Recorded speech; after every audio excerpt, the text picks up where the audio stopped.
Thundering hammers, another classic American Kempo technique, covered in several Kempo systems.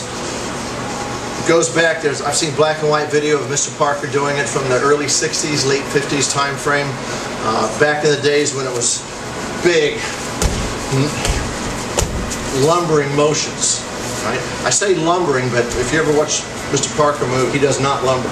Right? But back in the early days, the mechanics were very wide. As he progressed, he got tighter, and with that in mind, that's what he translated over to Mr. Paul. Mr. Paul has gotten it very tight, and I definitely always like this technique.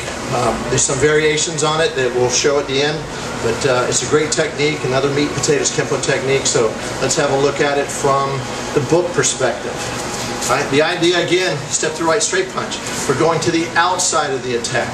Right, the book, as the punch comes in, we're going to wedge in with an inward block.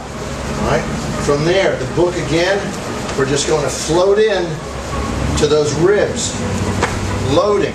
I'm checking out his arm with my right hand. His hand is up. A little different than the Parker technique. Instead of coming down with a hammer, we're going to come down with a palm heel. And this hand's just going to snake around. Boom. There's my check to the knee. There's my palm heel to the kidney. What happens when you get hit in the kidney? You want to rise up.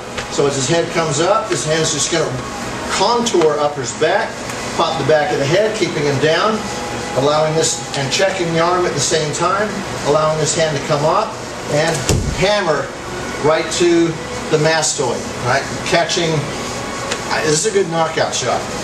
Right, from there we're going to adjust our distance. I use a back switch, and as I hammer and keep him down, I'm going to roll off, check, back knuckle the temple, eye hook the eyes to start to bring his head up, palm heel, and then from there I will cover out. All right, so just a little bit quicker. Punch comes in, book, hit, hit, back knuckle, palm heel, work our way out. Great technique. Right, a lot of very good mechanics in it. You're checking the low line with wide kneels and close kneels. Right, one of those, just looking at the low line for a second as the punch comes in, as I go in, there's my close kneel. Right, checking out that leg. I don't like to go knee in too easy to catch that knee, and then now we're bumping knees. Not a good feeling. I like to catch to the outside and control. As I come in, I'm going to pivot into a wide kneel.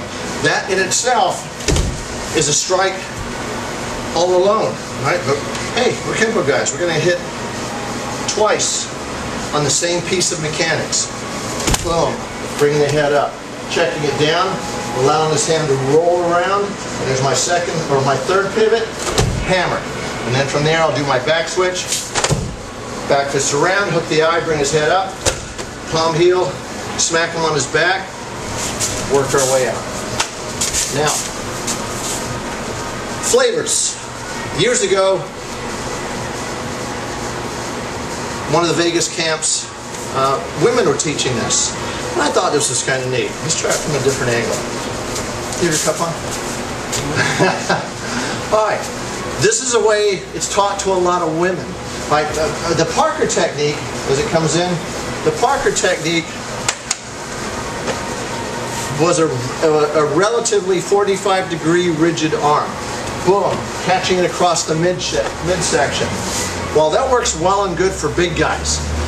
If you're a smaller person hitting a bigger person, you know, you're risking a lot on that one little piece of vocabulary.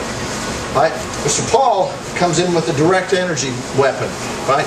Very focused, right? Catching the floating ribs or catching the liver. Boom. Right? Smaller people can work it much better. I had these young ladies teaching this at a camp years ago. Boom, catching the groin. Right? So if you've got options, we don't have many techniques. Dance of Death, one comes to mind, where we immediately strike the groin. Right? But if you've ever been smoked in the groin a couple of times, your reaction is quicker than, well, it's very fast. Right? So as he pops, as I come in, boom, there's that groin shot. That starts to get him down.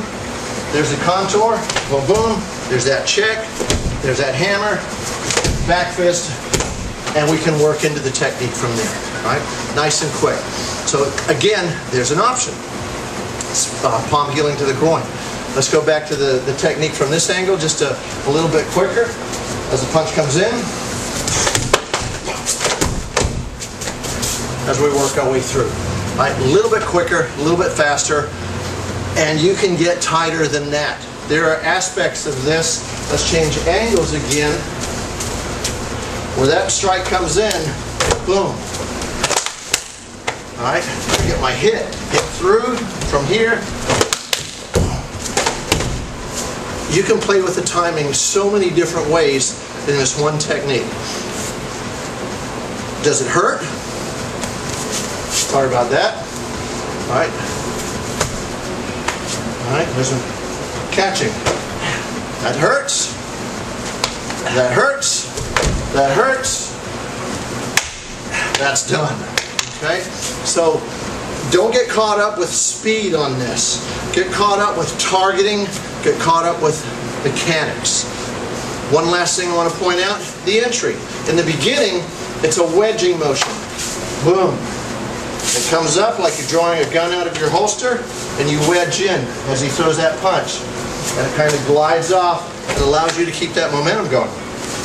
As you progress, right, now it becomes a parry, and you borrow that force. So as it, and you can get so much more speed out of it. Right, so teach the beginners the wedge, and as you get more advanced, start pulling him in to your weapon and have a little fun with it. Thundering Hammers, Aikido style.